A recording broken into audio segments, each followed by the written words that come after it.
I'm Suzanne, and you are listening to Sex Advice for Seniors. And today I am with the founder of Emotional Bliss, which is a sexual wellness company called Paul Telford. He's probably one of the few, if not the only man I have spoken to about why the female orgasm is so important to a woman's health.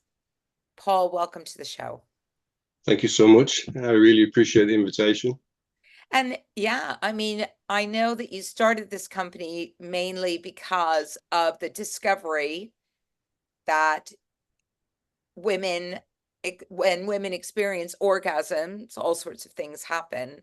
And that particular phenomena has a direct relationship to how we experience menopause. Sure. If we go back to my original encounter, I was really fascinated to learn that there's a disproportionate level of antidepressants prescribed to women as opposed to men. And that was really explained to me as the main reason is that men are really encouraged to orgasm regularly due to health reasons, which is understandable. Whilst a doctor would never, ever ask a female patient if they regularly orgasm. So the alternative is, of course, of antidepressants if they're feeling unwell or they're just not feeling together with themselves. Yeah. Whilst knowing that, our brain naturally produces serotonin and dopamine, which are the main, substitutes for the synthetic antidepressants. Yeah. I just really couldn't get my head around that, to be honest. Yeah. And I ended up being quite fascinated to understanding about the female orgasms and the benefits of the female orgasms. So the more I researched it, it was apparent that there was an awful lot of misinformation, particularly about the G-spot and all different other associations. We do have a fantastic video on our website about the history of the clitoris and the G-spot, if anybody's interested. But so really, and also the G-spot, funny enough, the clitoris was only really discovered in 2004, and that was by it's a Professor Helena O'Connell from Australia. And because of her research, we now know that the clitoris is quite a sizable organ. You can fit it in the size of your hand when, history tells us it's this tiny little gland which disappears through puberty and all the other misconceptions which we've gone through over time. So really, once you understand the role of how important it is for men to orgasm, obviously because of the reproduction system with the release of semen. What we now understand is that the clitoris has no function whatsoever for reproduction. So we really got to understand why the clitoris has this quite sizable orgasm with 8,000 nerve endings. So there's more nerve endings around the clitoris other than any other part of the female body. And when it's stimulated, it connects directly through the spinal cords directly to the brain and stimulates the hypothalamus within the brain. And then on the back of that, what happens is you're having these release of natural hormones. So you have the serotonin and the dopamine, which is really the antidepressant side of things. You have oxytocin, which is considered really as the miracle hormone. You have testosterone, progesterone, estrogen, and obviously the endorphins. So what we can presume is what the brain is actually doing is naturally rebalancing the body hormone levels to their optimal levels during orgasm or post-orgasm. So the pleasure is nice, but what's happening to the brain is really quite significant, and for me, significantly more important. So what we're doing is essentially nourishing the brain and stimulating the brain to maintain healthy brain health, which is really good and positive. But it's kind of seen as a taboo subject. As soon as you mention orgasm, it's just we can't talk about that. So Even that, masturbation. I mean, like guys sort of are never not encouraged to masturbate, right? I mean, yeah, it's just guys talk about playing with themselves from a very early age, and it's kind yeah, of a joke, really, amongst yeah, guys that, you're going to tug one off and all this sort of thing. But a woman would never, ever say that. And in fact, older women, especially, were brought up really not to even look down there, much less to try and figure out what's going on down there. And as a result of that, there's a lot of women, as you know, that have never experienced an orgasm and struggle to experience one through penetrative sex simply because they don't really know their own bodies. And I think, never mind the fact that once you do have an orgasm, as you say, you release all these hormones and great, chemicals into yeah, your body, which makes you feel good.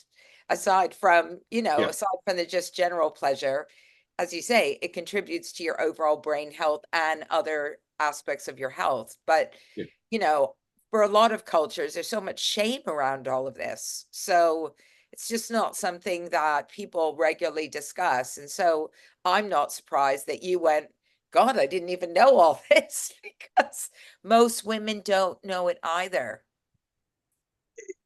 Which is sad, don't you Yeah. think? I Yeah. mean, Very sad. how many women have gone through life not experiencing an orgasm? Yeah. Well, some people that I know personally, I can tell you. So, yeah, and funnily enough, when I consider some of those people, they are people who err on the side of probably being a bit depressed, if I'm really honest. Which what I mean, it starts with depression, and once you have Yeah. depression, then you have a low libido, and once you have a low libido, then the cycle just repeats itself.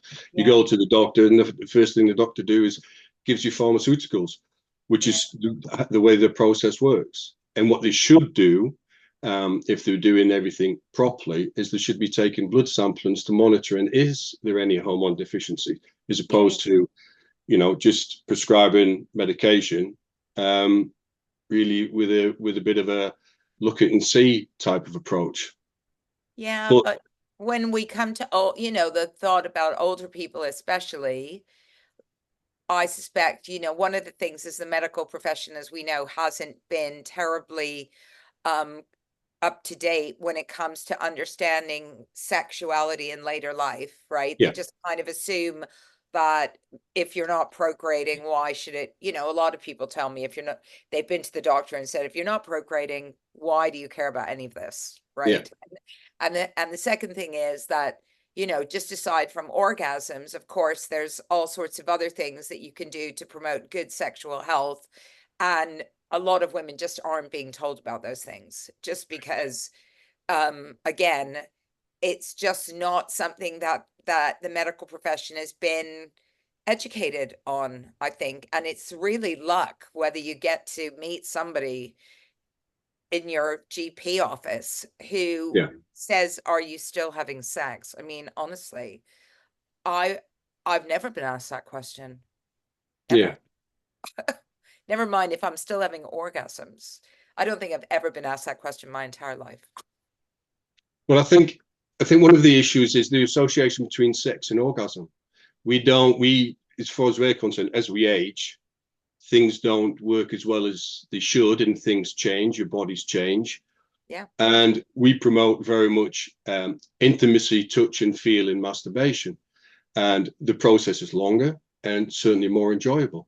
And it's to take away the emphasis of sexual intercourse, particularly as men get older. We have obviously erectile dysfunction, which happens to all men, Yeah. regardless. You've got the risk of prostate. So once you're 50, you've got a 50% chance. Once you're 60, you've got a 60% chance. Yeah. Prostate there isn't a good conclusion really with prostate when it comes to erection and ejaculation. So if you want to maintain a healthy relationship, you have to really emphasize away from sexual intercourse and take that negative connotation or that guilt that you can't perform intercourse and move that and switch that to an alternative. And we've had some fantastic relationships with couples who we've supported along the way, where the whole emphasis has been on massage and touch and erogenous zones. We explain an awful lot on our website about erogenous zones, but it's to get the maximum amount of satisfaction and pleasure with each other. And it was once explained to me by a sexologist who we work with that the best experience you can have between a couple is when a partner, male or female, brings their partner just prior to orgasm and then slowly feels that spiritually connection, that has that connection, and then slowly brings it down and then brings it back up again. That is the pinnacle of an intimate relationship. And if you can focus on that, where you're actually communicating with one another through a spiritual and emotional feeling, as opposed to the old historic way when we were younger, where it was penetrative sex and ejaculation, then your relationship changes somewhat for the better. And what all we're trying to do is create loving relationships and promote how important it is to have these loving relationships through touch and feel and exploration. And it's all fun, but it's not over and done in 2-3 minutes as it probably was in the past. It's something where you have to dedicate time once a week, once every 2 weeks. And it's important to maintain a relationship. At the end of the day, your body still functions until it dies, and your organ works. Clitoris is as I mentioned earlier, a significant organ, and it works throughout your life. But if you don't stimulate it, it's not working. And if you didn't need it, you wouldn't have it. Yeah. I mean, going back to your taking someone almost to the point of orgasm and down again and up again, we used to call that in Tantra riding the wave. Okay, that's a new one. Riding the wave is what it's called in Tantra. In BDSM, it's called edging. Okay. And when you describe it, it's taking someone to the point of orgasm, bringing them down and back up again. But many alternative lifestyles have incorporated that as part of their sort of practices, if you like. And yeah, and they've done that because people that are really involved in sex and pleasure know that our body has the ability to do all sorts of amazing stuff if we let it. And the more we learn about our own pleasure cycles, the more that we can enjoy ourselves, right? So yeah, I mean, I think for me, you can do that on your own, or you can do that with a partner. And I know that, for a lot of older people, they are single. And I think, ultimately we have to encourage everybody to self-pleasure or experience pleasure with another person, because it's keeping that stuff going active. Sure.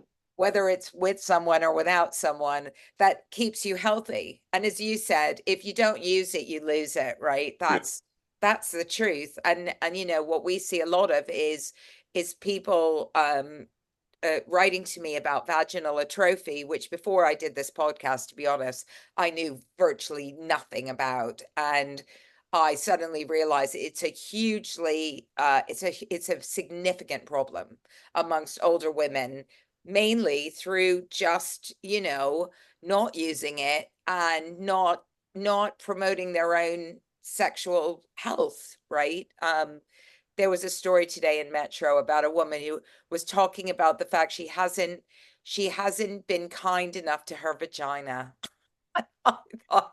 And I thought, yeah, probably most people are not even thinking about it that much, less thinking how they can be kind to it. But I think, as you've discovered, masturbation or pleasure with another goes beyond penetration and is really about touch and all the aspects of touch, massage, and everything that we can do both on our own and with another person, right?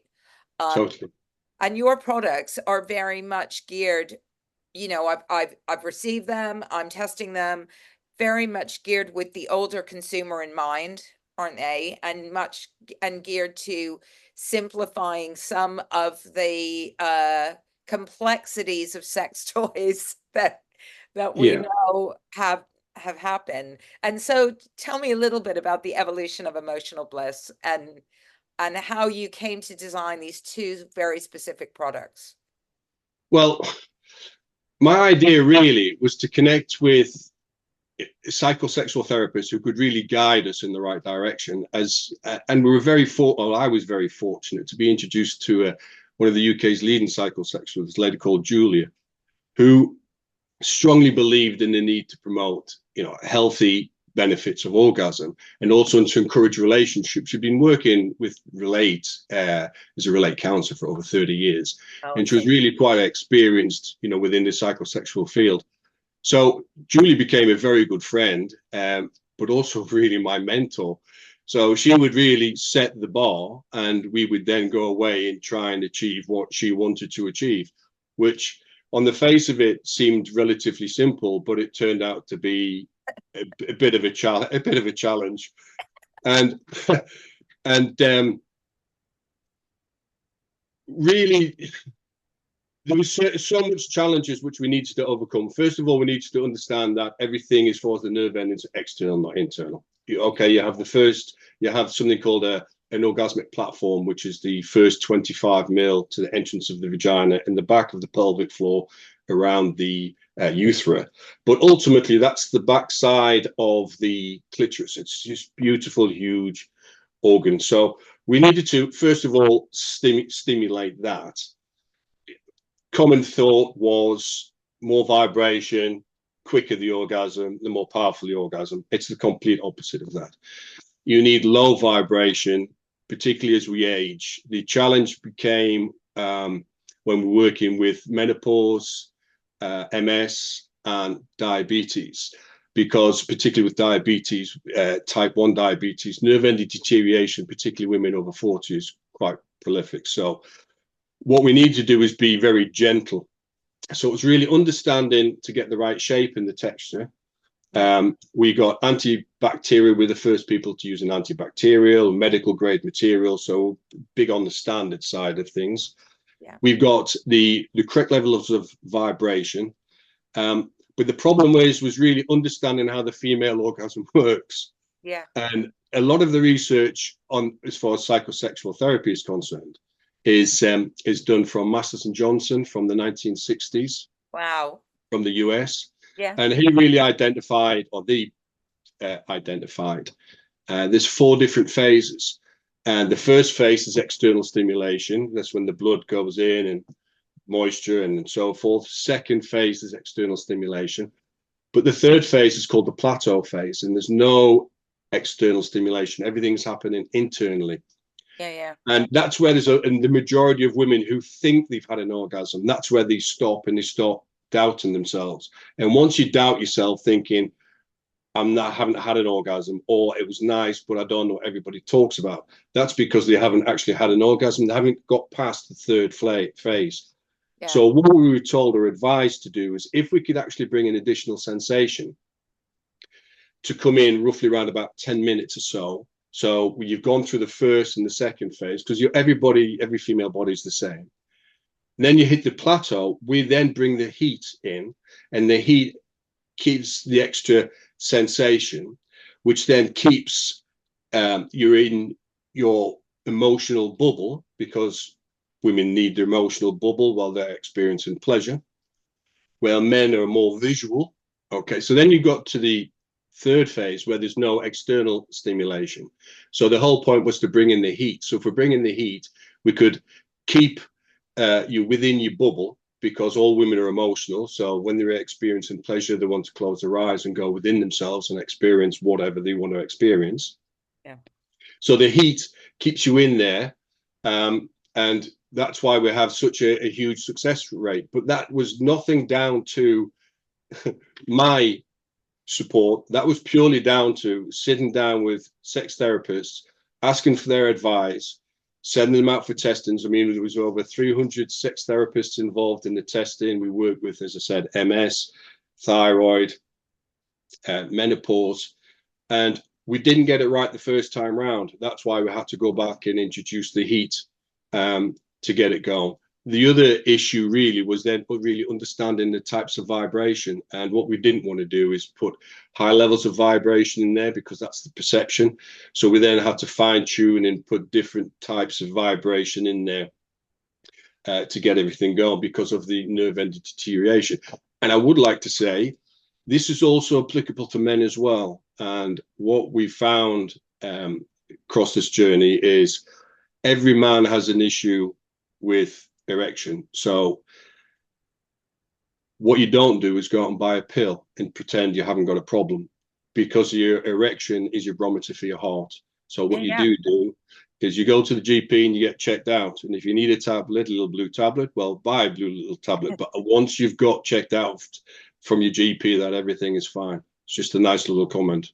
Yeah, absolutely. I mean, I'm actually going to have a drink tonight with a guy from the States who runs a company called Firm Tech, which measures your nocturnal erections as a sign of your vascular health. So there you go. Nice. That's my exciting life. Yeah.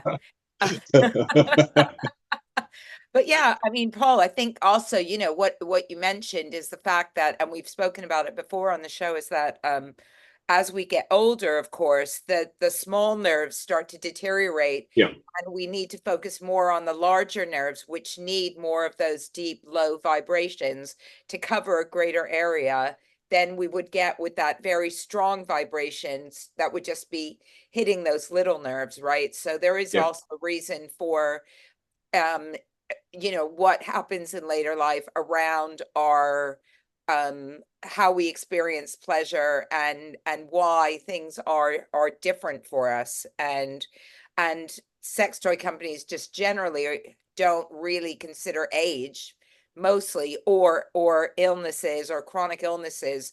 So they're just doing a sort of one size fits all product, which is basically ram up the vibration, right? Give you 20 different patterns. I still don't really understand what that's all about, but you know, it's really, as you said, about understanding that at a certain point in life, the situation changes and the products that we respond to need to change with us. Yeah, and also all those products which you've discussed in the past, with the sex toy industry and other industries, they all start off with a designer. We never started off with a designer. We started off with a clean piece of paper which said orgasm women. That was it. And that's where, so we got all the information, the shapes, the textures. That was us experimenting from theoretical concepts to proving them either correct or not correct. And the whole goal was to make sure that regardless of your age or medical constraints or anything, provided, unfortunately, spinal injuries, we've tried and we've worked with quite a few women with spinal injuries, and we can't do anything with spinal, purely the connection between the clitoris and the brain. But we've worked with women who genuinely believed there was something wrong with them, and that was because of the perception. The perception is, you know, sexual intercourse, you will have an orgasm, and an orgasm is going to arrive in 3 minutes, because that's when his orgasm arrives, in 3 minutes. Well, if only on a good day when you're younger. When the reality is quite different. It was described to me by one sexologist as, it's like waiting for a bus with your partner. You're both getting on at the same time, and him getting off at the next stop, and you're still on the bus. And that's what she's lived with all her life. I had another woman who was a fantastic woman. She was 71, and she'd gone through her life thinking there was something wrong with her. And we sent her a product, and it changed her life. It just, she realized for the first time now that her body works and there's nothing wrong with her. And she's just 71, and you say that to anybody on the street, and it's like, oh, you shouldn't. And for me, that was absolutely incredible. There's so many stories we've come across, and women who have helped. We recently did a survey in Doncaster with 30 women who were struggling with menopause. This is really for me to understand, do we actually release estrogen, and is there any benefit to orgasms with women who living with menopause or struggling with menopause?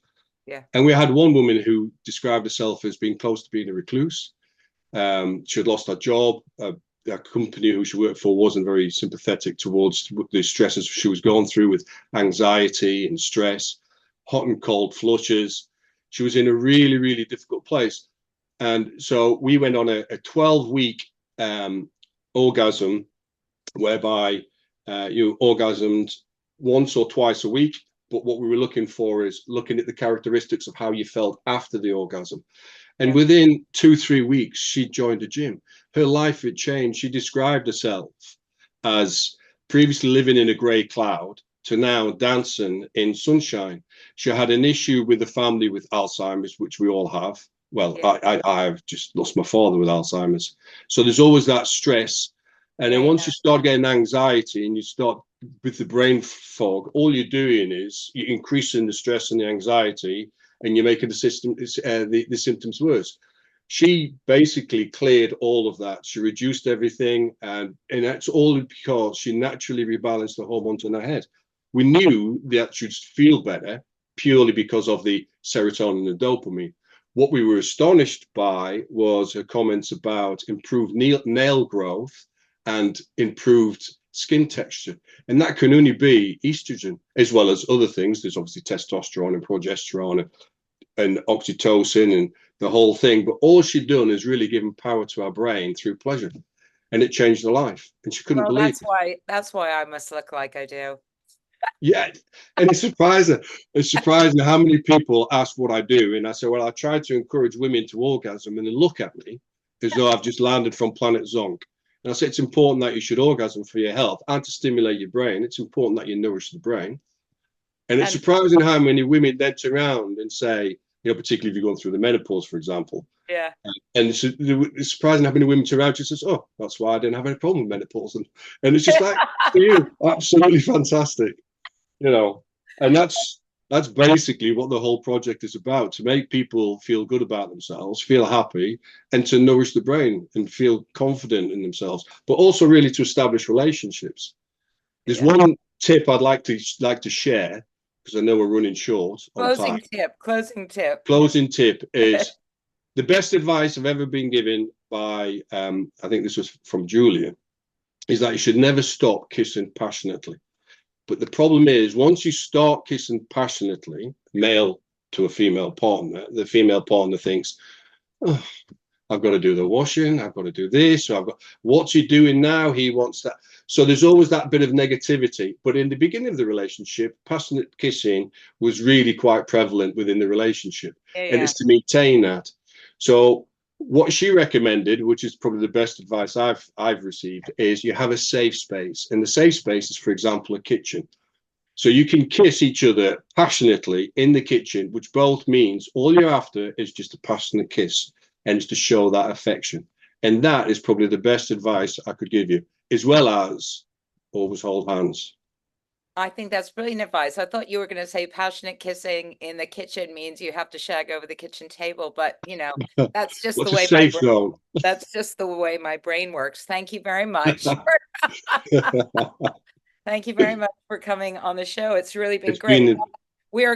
I think we're going to do a little giveaway as well with a couple of products, which I will add to this when it goes out. So thanks very much. It's been really a pleasure talking to you. More orgasms, that's what I say.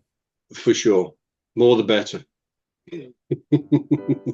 Thank you very much. It's been a pleasure. You have a lovely evening.